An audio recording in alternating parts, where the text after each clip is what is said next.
So first time here in Athens, visiting the school. Very impressed. We just had a tour and it was fantastic.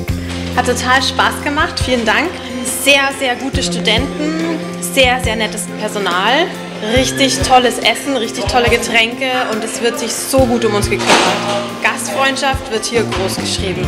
Ja, sehr schön. Also viele interessante Charaktere, gut vorbereitete Studenten und ich denke für die zukünftige Zusammenarbeit sehr vielversprechend.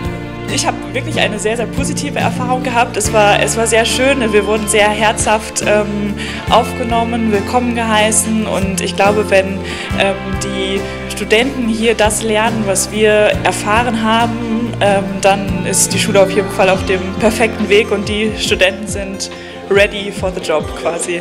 Ein unglaublich hohes Niveau, was wir hier heute gefunden haben an Qualifikation, also an Grundlagen, was an diesem Institut vermittelt wird und die unglaublich hohe Motivation dieser Schüler und Studenten an der Schule ist einfach genial. Also absolut getroffen, die Erwartungen, die wir an sich übertroffen. Es war alles wirklich super bisher, sehr toll organisiert.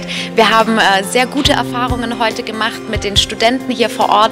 Alle waren sehr, sehr gut vorbereitet, haben sich gut schon mal mit Marriott beschäftigt, mit den Positionen, mit den Möglichkeiten, mit der World of Opportunities. Great to see all the culinary students and also the hospitality management side of things, and we will definitely be back.